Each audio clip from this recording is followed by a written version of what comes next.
Irmãos, a palavra de hoje, o título que a gente escolheu é: Decida se tornar um discípulo de Jesus. Se você trouxe a sua Bíblia, eu vou pedir para você abrir lá em Filemon, ou se você está aí com o seu celular com a Bíblia, abre em Filemon. Filemon tem só um capítulo. Filemon é o nome de um homem, mas é também o nome de um livro na Bíblia, porque é uma carta do apóstolo Paulo a esse Filemon, um cristão com bom testemunho, e Paulo escreve uma carta para ele, e nós vamos aprender com essa carta alguns princípios.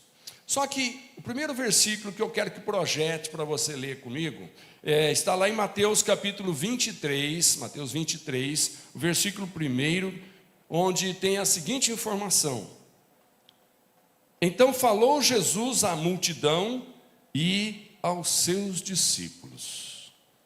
Jesus falou com a multidão, mas o detalhe, o enfoque é e com os seus discípulos. Alguém pode dizer, mas por que essa informação? Os discípulos não estavam no meio da multidão? Estavam. Mas Jesus, quando falava com a multidão, ele tinha uma característica, ele tinha um objetivo, ele tinha um propósito.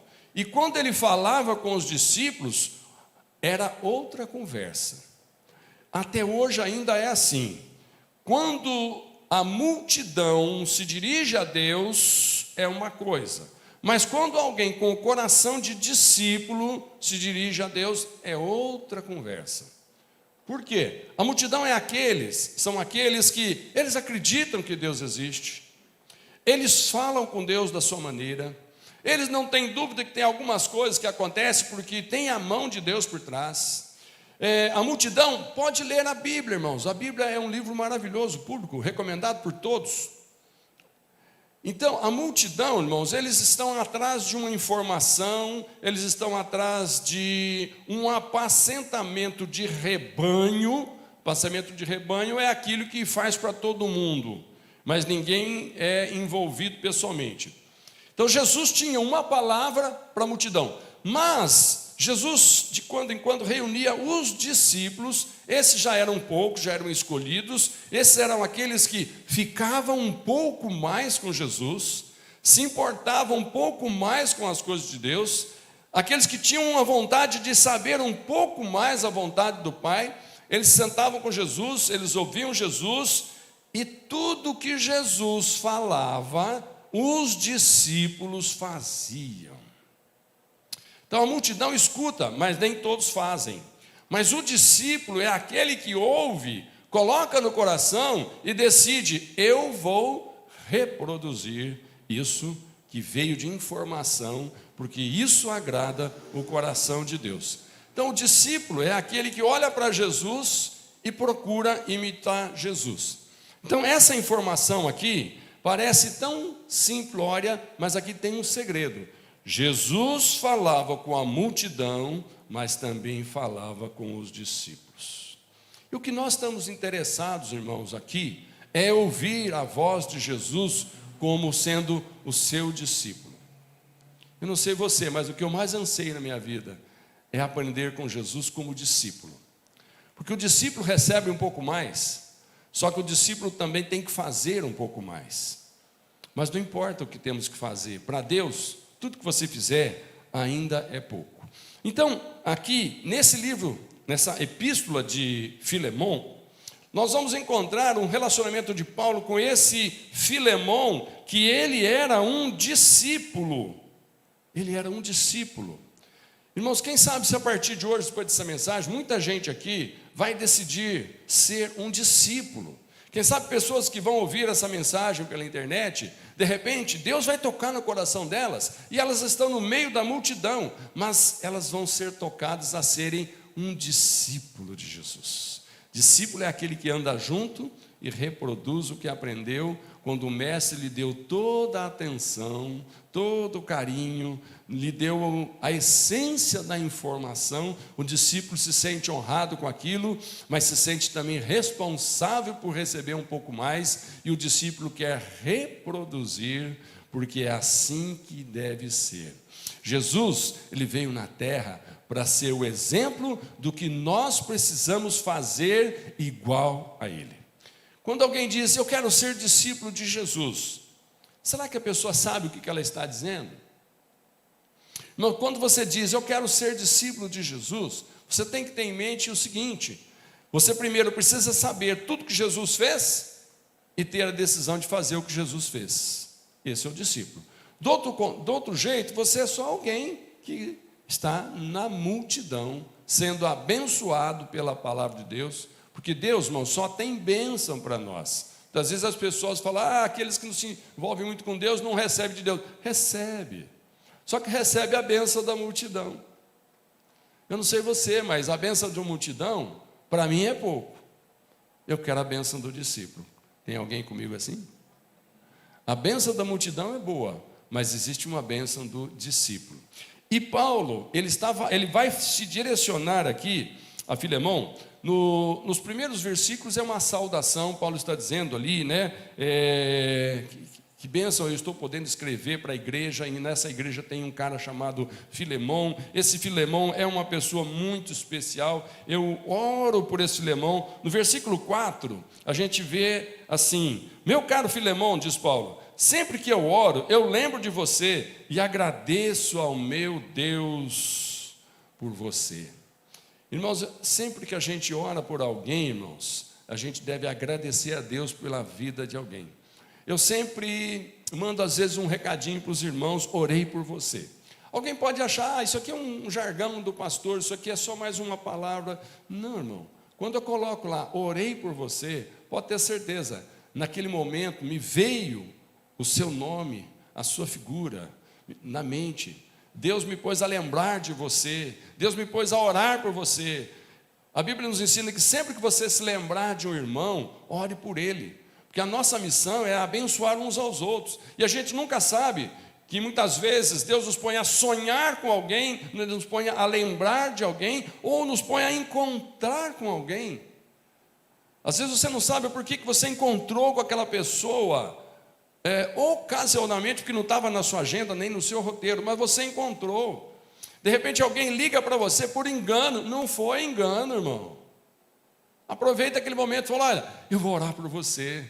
Não foi engano, aquela pessoa, de repente, Deus fez com que o dedinho dela deslizasse ali no WhatsApp, é muito fácil isso, e a pessoa depois fala, Bibi, desculpa, mas eu apertei errado.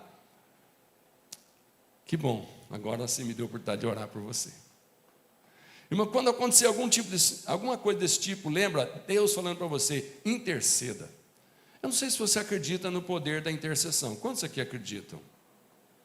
Irmãos, o poder da intercessão é maravilhoso. Quando Jesus veio para a terra como homem, ele se tornou um intercessor. Jesus quantas e quantas vezes orou para que Deus perdoasse, para que Deus livrasse, para que Deus abençoasse, para que Deus multiplicasse, para que Deus curasse. Jesus veio interceder. E o discípulo de Jesus é um intercessor. É alguém que também ora por alguém, olha em alguém, sempre com olhos de amor, de intercessão, sempre abençoando a pessoa. Então, quando acontecer algo desse tipo, irmãos, é para você orar, porque é assim que você se torna um discípulo de Jesus. Mas interessante que esse Filemão era, pelo que a gente vê aqui, ele era um crente acima da média, era um cristão acima da média. Ele estava entre aqueles que Jesus falava com a multidão e com os discípulos, ele está entre os discípulos.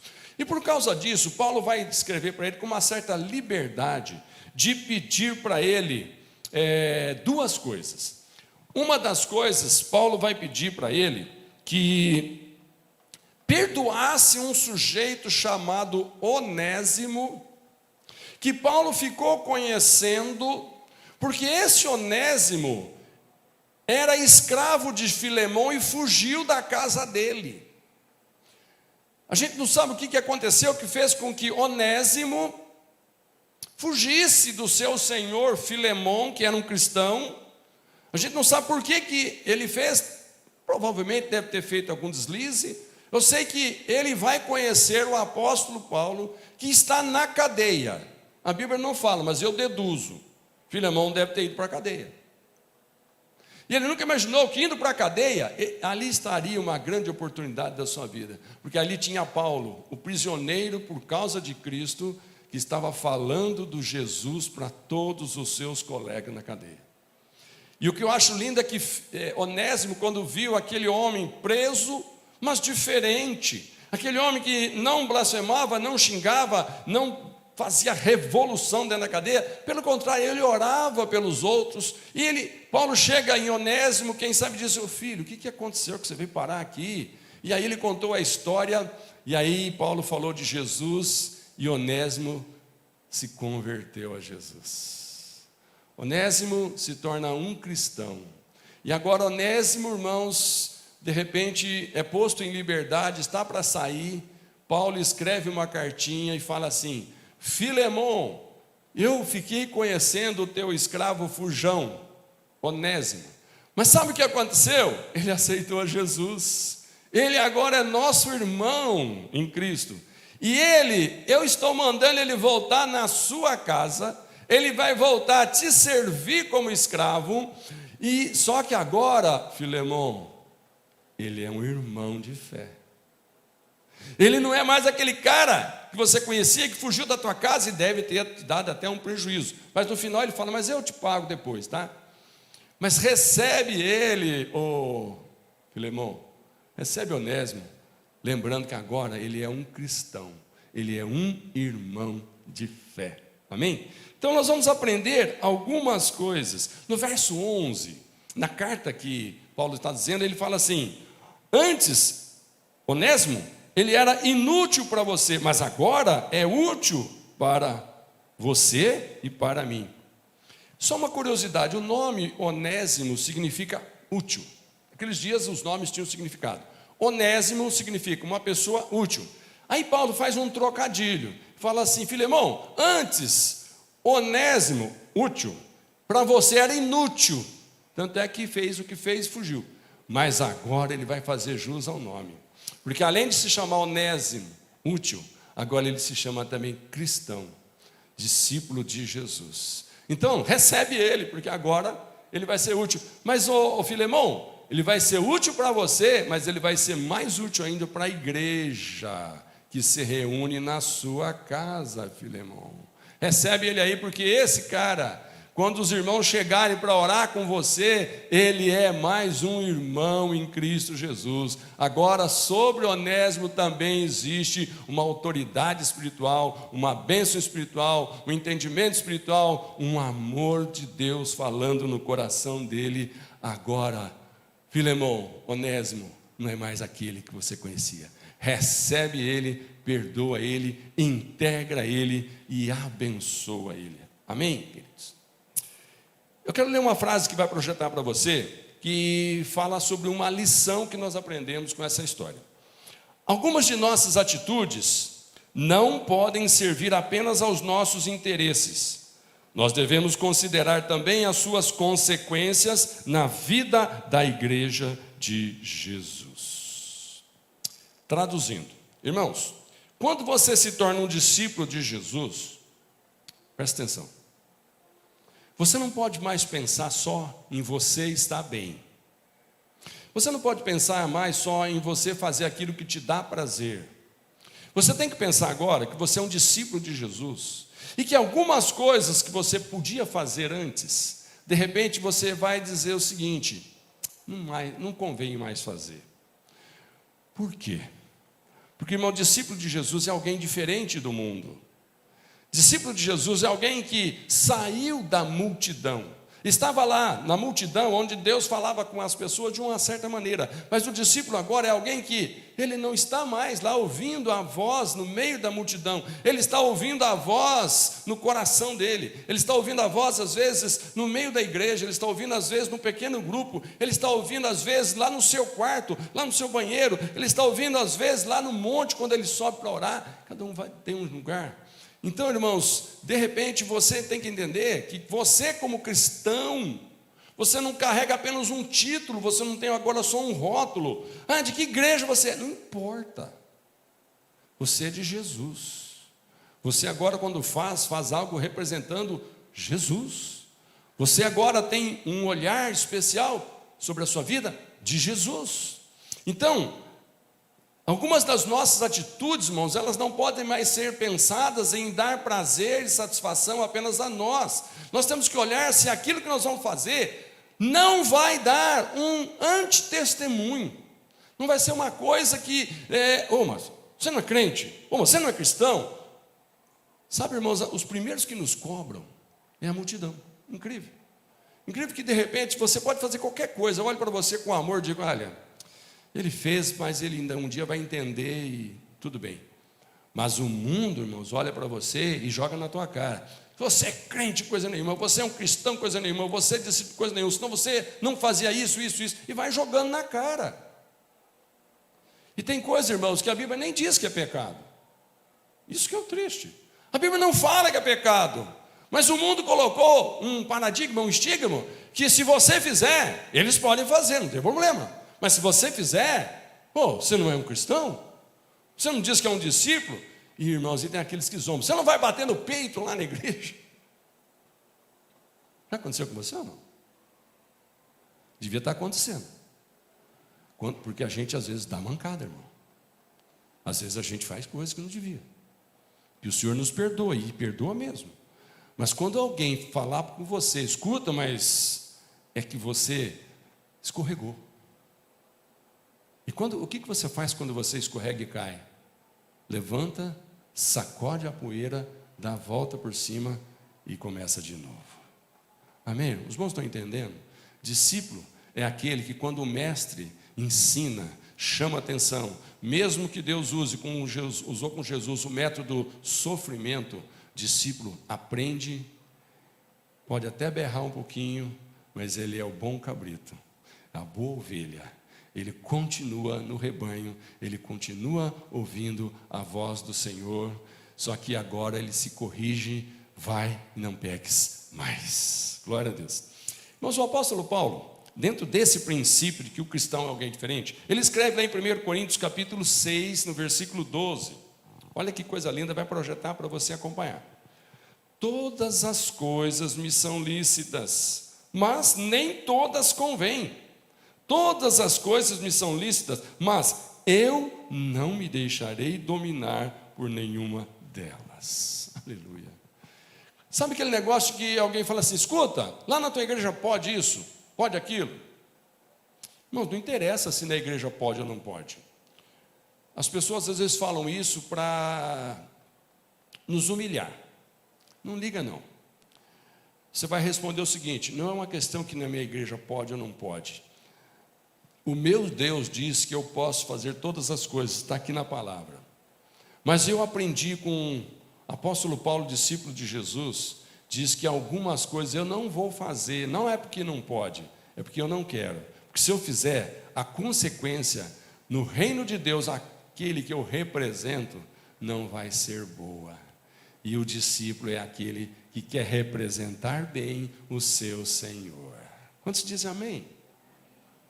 Mas Paulo, lá em Marcos capítulo 9, aliás, quando Jesus estava falando para as pessoas a respeito do perigo do pecado, Jesus reúne as pessoas e está dizendo algumas coisas, olha, o pecado, cuidado com ele, porque o pecado é perigoso. Ele diz assim em Marcos capítulo 9, versículo 42. Quanto a estes pequeninos que creem em mim, se alguém for culpado de um deles me abandonar, seria melhor para essa pessoa que ela fosse jogada no mar com uma pedra grande amarrada no pescoço. Mas espera aí, Jesus disse que é melhor morrer isso do que escandalizar um pequenino. Mas o que eu tenho a ver com a vida do irmão? Se você é discípulo de Jesus, tem muito a ver com a vida dos outros. Porque, irmão, Jesus veio para a terra não pensando nele, veio pensando em nós. Jesus fez tudo o que fez, não para redimir ele, porque ele não tinha pecado. Por que Jesus não fez a vontade dele? Por que Jesus sofreu sem merecer? Porque ele estava pensando no próximo. Ele estava pensando na humanidade. Irmão, o discípulo de Jesus é aquele que não faz algumas coisas, e ele vai ficar com vontade de fazer, ele vai ser até criticado, e às vezes ele vai ter até prejuízo de não fazer, mas sabe por que ele não faz? Porque não vai glorificar a Deus. E alguns falam assim, ninguém tem nada a ver com a minha vida, eu faço e acabou. Ok, faz e acabou. Só que aqui Jesus disse, olha, se você servir de escândalo para um desses pequeninos, o que é o pequenino? É aquele novo na fé que ainda não sabe nada. Vem com a cabeça cheia de religiosidade. Nessa igreja pode, não pode, não pode. Esse é o pequenino, é aquele que ainda está aprendendo alguma coisa e não sabe discernir o que é pecado do que não é pecado. Para ele tem que ser assim, ou é 1, ou é 0, ou é 1, ou é 0. Né? Ele não sabe encaixar as coisas no meio termo. Então, de repente, ele olha para você e fala, mas não devia estar fazendo isso, você está fazendo? Então pode. E aí ele continua fazendo algo que ele precisa se libertar. Quanta gente saiu do meio do vício da cachaça, irmãos? E aí chega no meio do povo de Deus, se ele encontra um ambiente de bebedeira, aí o que ele vai fazer?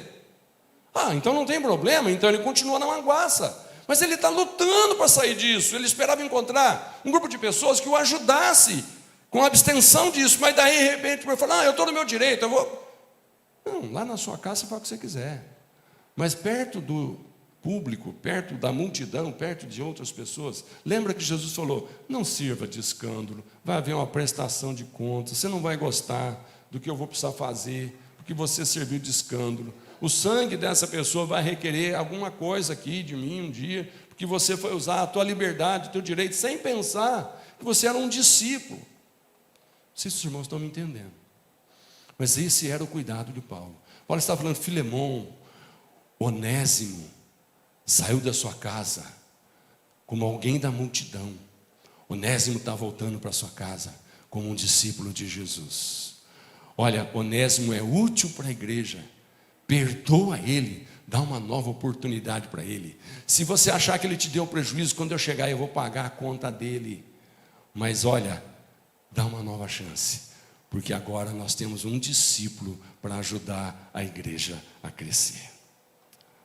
Meus irmãos, eu vou dizer agora bem rapidamente para você algumas coisinhas, são apenas 7 coisinhas que podem nos ajudar a nos tornarmos discípulos de Jesus. A primeira delas é, viva a fé de forma pública e contagiante.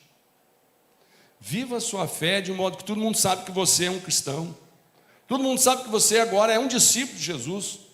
Discípulo é mais do que cristão. Discípulo é um cristão fanático. Discípulo é um cristão apaixonado por Jesus. Discípulo é alguém comprometido com Jesus. Então, viva a sua fé de modo que as pessoas olhem para você e digam, você é um discípulo de Jesus, que legal. Isso é possível nos dias de hoje? É. Mas para que seja possível, é preciso estar em plena comunhão com Deus. Por isso que eu estou falando para os irmãos, vamos ler a Bíblia todo dia, irmãos.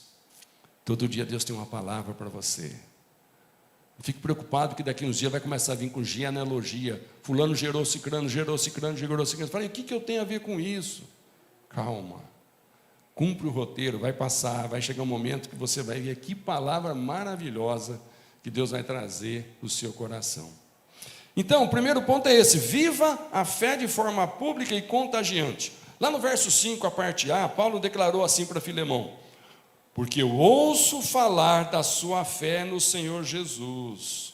Filemão, eu estou te pedindo isso porque eu já ouvi falar da sua fé no Senhor Jesus. Eu recebo informações aqui na cadeia onde eu estou, de irmãos que falam, olha Filemão, que abençoado aquele homem na igreja. Então Filemão, eu ouço falar muito bem de você. Deixa eu te perguntar, depois que você aceitou Jesus, se tornou um cristão, o que você tem ouvido as pessoas falarem sobre você? Irmãos, às vezes a gente ouve alguns comentários, virou crente, agora só quero ver. Depois que disse que virou crente, agora ficou pior. Irmãos, eu já ouvi coisas piores ainda. Eu já ouvi alguém dizendo, olha, na minha casa eu não contrato uma empregada doméstica se ela for crente. Uai, por quê? Algum motivo. Algum motivo. E não é motivo de princípios de fé religiosos, não. É outro motivo. Outros motivos. Testemunhos e outras coisas.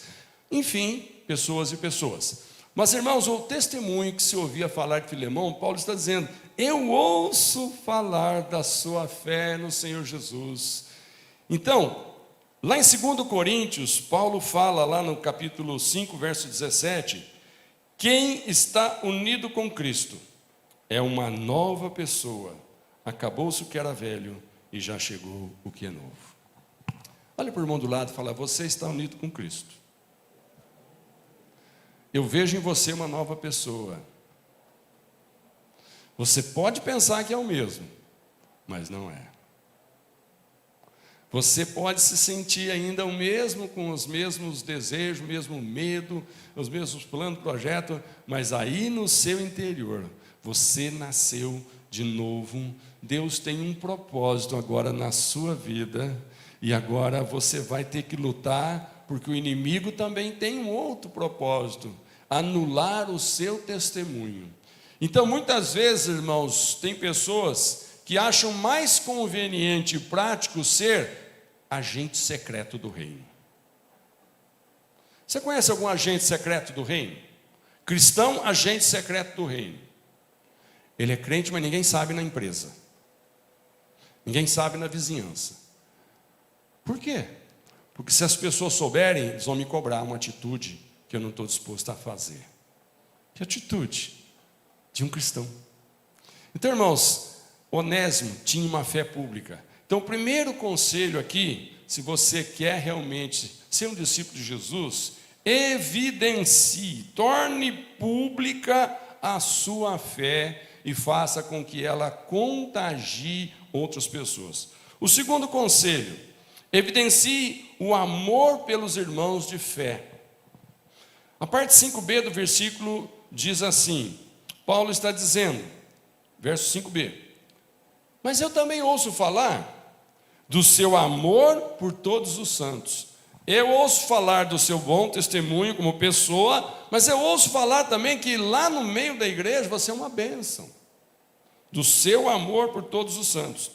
Lá em Gálatas capítulo 6, versículo 10, Paulo fala para aqueles irmãos assim: portanto, enquanto nós temos oportunidade, façamos o bem a todos. Amém? Mas ele coloca um detalhe: especialmente aos da família da fé. Aleluia. Você deve fazer o bem para todos, mas aquele que é seu irmão em Cristo Jesus deve ter um olhar diferente, deve ter um tratamento diferente, deve ter uma oportunidade diferente, porque é alguém diferente. Isso é Paulo que está dizendo.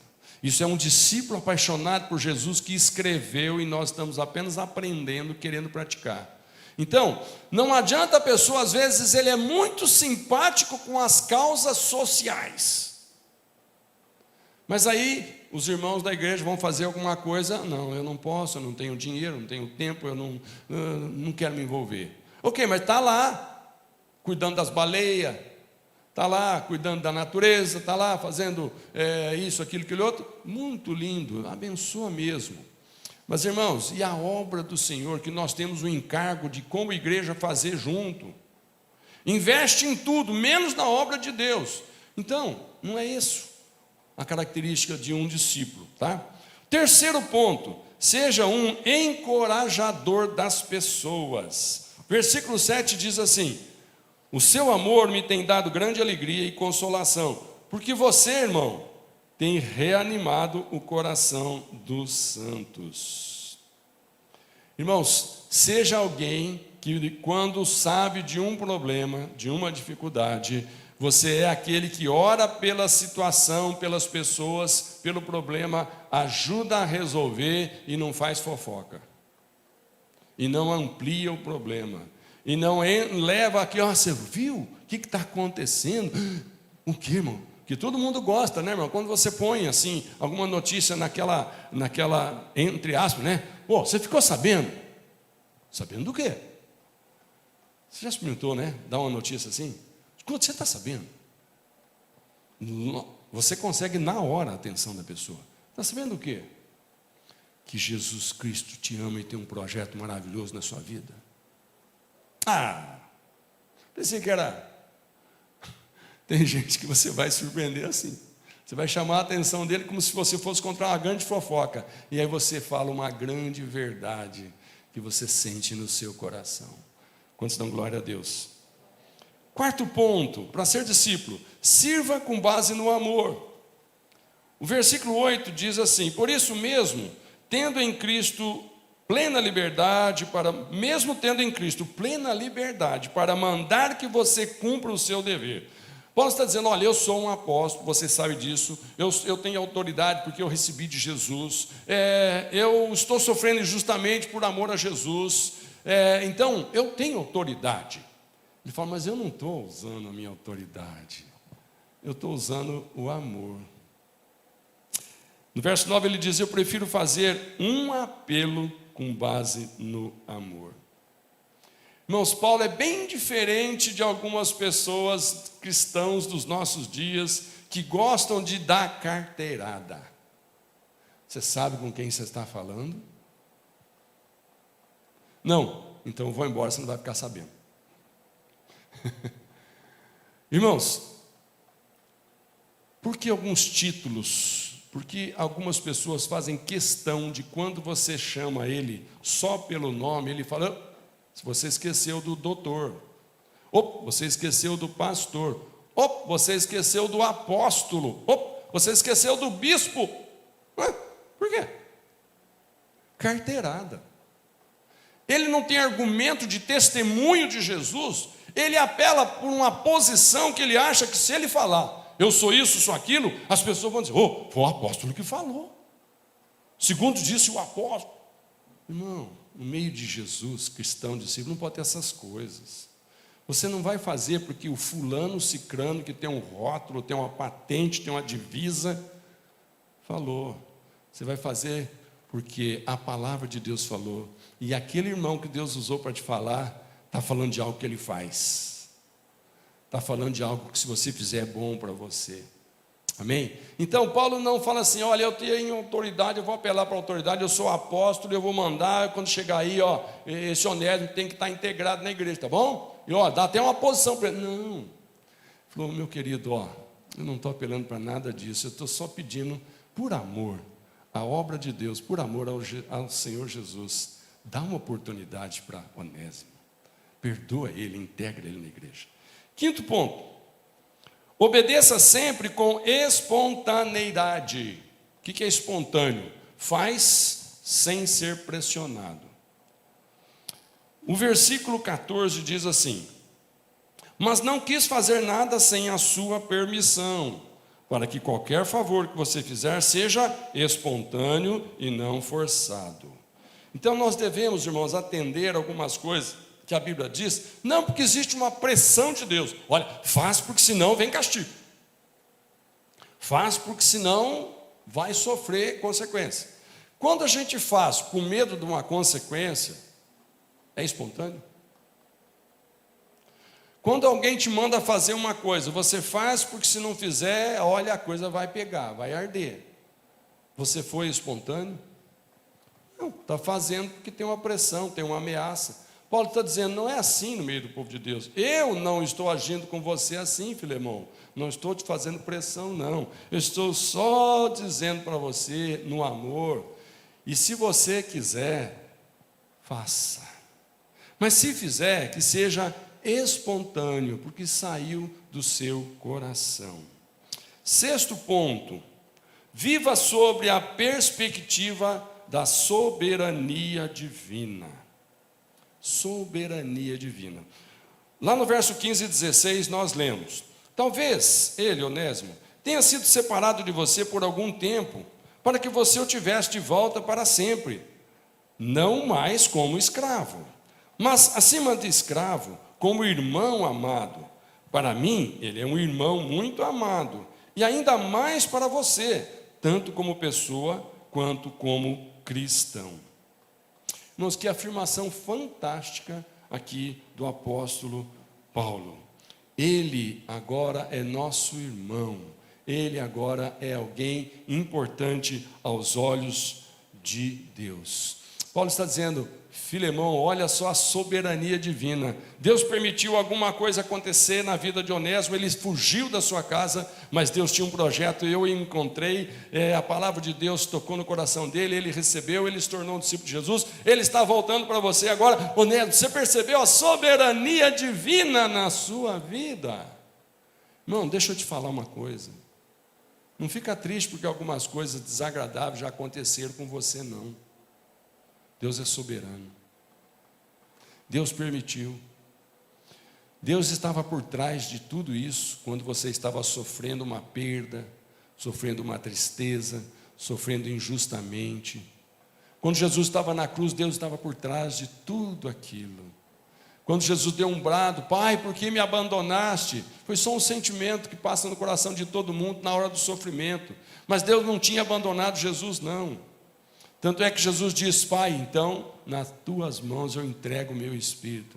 Irmãos, que atitude linda de Jesus, que nós como discípulos precisamos fazer. Em algumas situações, irmãos, você não entende nada, não sabe nada, mas você tem certeza de que você é amado. Então você diz: Pai, não sei de nada, mas eu sei que na tua soberania consta que eu vou ser abençoado, porque a tua palavra diz. Então, Pai, nas tuas mãos eu entrego o meu problema. Não sei quantos aqui hoje vão ter que entregar o seu problema nas mãos de Deus. Experimenta fazer isso, irmão. Entrega o seu problema, porque Deus é soberano. Discípulo de Jesus é aquele que tem plena certeza na soberania de Deus. Amém? E eu vou para o último ponto aqui. Mas antes disso, vai projetar uma frase ali dizendo assim: vontade perfeita e vontade permissiva. Vontade perfeita e vontade permissiva. Vê se os irmãos acham esse versículo para projetar. Vontade perfeita e vontade permissiva. O que é a vontade perfeita? É aquela vontade que Deus tem que alguma coisa aconteça conosco para dar certo. Mas aí Ele coloca algumas condições e nós não concordamos com a vontade de Deus. Se a gente fizesse do jeito que é a vontade de Deus, tudo ia dar certinho, ia ser uma bênção. Talvez não do nosso jeito, não no nosso tempo, mas a vontade de Deus, nós temos que ter certeza, é sempre que o melhor nos aconteça. Os irmãos têm certeza disso? Que a vontade de Deus para você é sempre a melhor decisão? Ok. Mas agora tem a vontade permissiva. Ah, mas eu não fiz o que Deus queria, mas eu fiz do outro jeito e também pude fazer, deu certo. Por que você pôde fazer? Porque Deus permite. Deus é tão maravilhoso que Ele não proíbe. Ele não prende você. A única coisa que prende o ser humano, irmãos, é o pecado. O pecado é terrível, é cadeia. Mas Deus não é cadeia. Jesus diz: vinde a mim, os que estão cansados de sofrer, mas não para mudar o pé de cadeia, não. Vem porque aqui tem liberdade. Então, você não quer fazer o que Deus falou, vontade perfeita. Você quer fazer o que você quer, vontade permissiva entra em ação. Você faz o que você quer. Mas aí vai dar certo? Se não está dentro da vontade perfeita, está só dentro da vontade permissiva, Deus permitiu, por isso que você pode fazer, nem sempre dá certo. Mas fica tranquilo, quando não der certo, corre para o colo do Pai. Ele não é vingativo e não vai dizer: eu não te falei. Isso é o pai e a mãe que fala para o filho, né? A gente às vezes fala para o irmão também. Mas irmãos, Deus nunca vai falar isso para você. Eu não te falei. Deus só está esperando e você se convença de que o melhor era ter feito a vontade dele. Mas já que você não fez, agora você está voltando, agora daqui para frente começa de novo. Último ponto, irmãos. Viva, os irmãos que tocam, viva na plenitude e abundância. Aleluia, viva na plenitude e abundância. Versículo 21. Eu escrevo-lhe, certo de que você me obedecerá, sabendo que fará ainda mais do que lhe peço. O servo amoroso, irmãos, e obediente, ele faz mais do que se pede. Aleluia. Quando você é pedido para fazer alguma coisa, você faz só o que deve ou você faz um pouco mais? Você faz só o necessário ou você faz um pouquinho a mais que surpreende? Como é que é o seu jeito de fazer as coisas que precisam? Você faz só o que pede ou você faz um pouco mais? Olha que interessante. Quando você fazer um favor, irmãos, é um dever. Fazer um ato de generosidade é uma graça. Quando você faz um favor a alguém, você está cumprindo um dever. Que nós somos chamados para favorecer as pessoas. Amém, irmão? Você entende isso? Nós não fomos chamados para prejudicar ninguém. Favorecer. Então, quando você faz algo que favorece alguém, isso é um dever do discípulo, é um dever do cristão. Está entendido? Agora, quando você faz um ato de generosidade, reflete a graça. O que é graça? Graça é algo que você não precisava ter feito, mas foi feito. Não merecia, mas recebeu. Graça constrange quando você é abençoado por ela. Favor, você reclama quando alguém não te faz. Mas a graça você agradece porque você sente que não merece. Amém? Mas eu quero encerrar dizendo para você que nós vamos traçar um paralelo aqui. Nós vamos traçar um paralelo aqui entre o que aconteceu com essa história que nós falamos para você, de Filemão, Onésimo e Paulo, e aquilo que acontece na nossa vida como cristão. Eu quero que você preste bem atenção, porque vai ajudar bastante a decidir ser um cristão nos moldes do Senhor. Olha que analogia com a obra da redenção. Onésimo se rebela e foge de Filemão. O pecador se rebela e foge de Deus. Percebeu? Paulo se encontra com Onésimo. Cristo se encontra com o pecador. Paulo se identifica com Onésimo. Cristo se identifica conosco. Paulo intercede, ele é o mediador entre Onésimo e Filemão. Jesus intercede por nós. Aleluia. Paulo se dispõe a pagar a dívida de Onésimo. Cristo pagou a nossa dívida com Deus. Aleluia. Paulo, ele não pede nada em troca. Cristo não pede também nada em troca. Tudo é de graça. Gostaria que você ficasse de pé, que eu quero concluir isso aqui de uma maneira que você saia daqui disposto a tomar uma posição, uma decisão de ser este ano um discípulo de Jesus maravilhoso, que vai fazer grande diferença. Feche um pouquinho os seus olhos que eu vou terminar essa comparação. Onésimo não tem nada para oferecer. O pecador também não tem nada para oferecer. Onésimo é reconciliado com Filemão. O pecador também é reconciliado com Deus através de Jesus. Onésimo tem acesso a Filemão. O escolhido de Deus também tem agora acesso ao Pai. Pode chamá-lo de pai, paizinho. Onésimo agora é um irmão. Não somos mais escravos do pecado. Nós pertencemos agora à mesma família de Jesus. Onésimo era inútil enquanto era só um escravo de Filemão, mas agora ele se tornou útil. Irmãos, nós éramos como velha criatura, inúteis a Deus. Deus falava, a gente não ouvia ou não entendia. Mas agora, como nova criatura, irmãos, nós ouvimos a voz de Deus. E o meu apelo é que quando ouvir a voz de Deus, qual será a sua resposta?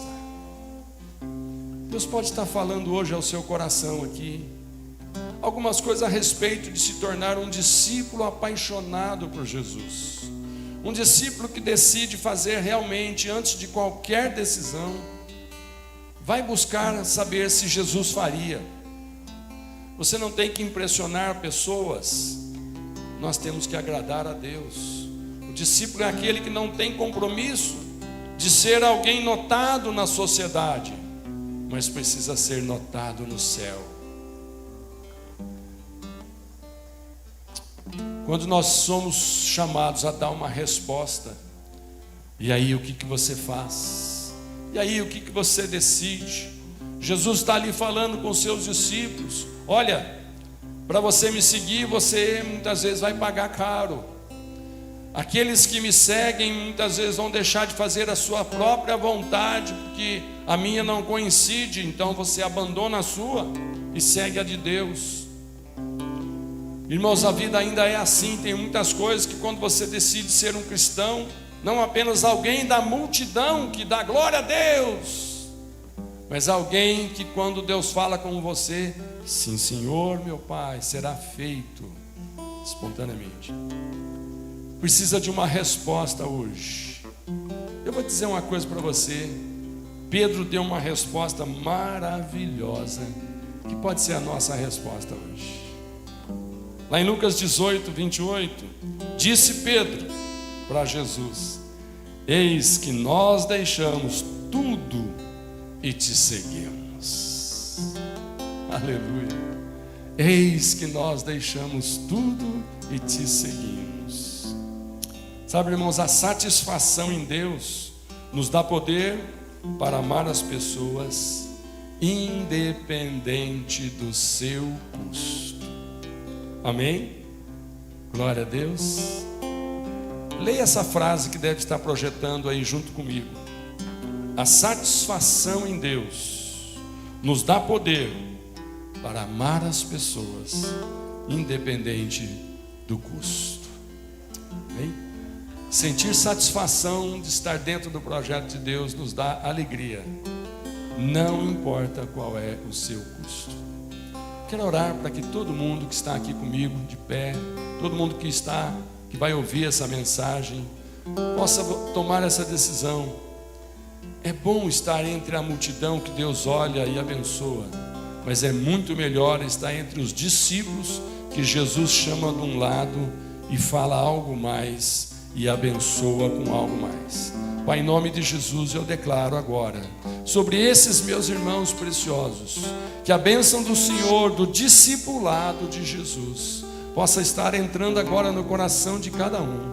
Pai, eu quero agora que todos nós nos sintamos discípulos do Senhor, não apenas alguém que segue, não apenas alguém que conhece, não apenas alguém que respeita, mas alguém que é discípulo. Pai, nos ajuda a reproduzir o que o nosso mestre fez, porque ele mandou sobre nós o mesmo Espírito Santo que o capacitou. Pai, eu declaro que é pelo poder do Espírito Santo que cada um de nós aqui neste momento vai ser abençoado com a ajuda do céu para se tornar um discípulo de Jesus. Eu declaro isso em nome do Pai, do Filho e do Espírito Santo, que sela com amém. Amém, queridos? Glória a Deus. Vou te dar a oportunidade agora de honrar o Senhor com a sua oferta, com o seu dízimo, se você trouxe. Você que está aí vendo a gente pela internet, se você quiser contribuir também, vai aparecer o número de uma conta da igreja. Você pode então fazer um depósito e nos abençoar. Mas fique à vontade, é tudo pelo amor, é tudo pela graça do Senhor. Amém? Que Deus te abençoe, você contribuindo, e daqui a pouco a gente encerra.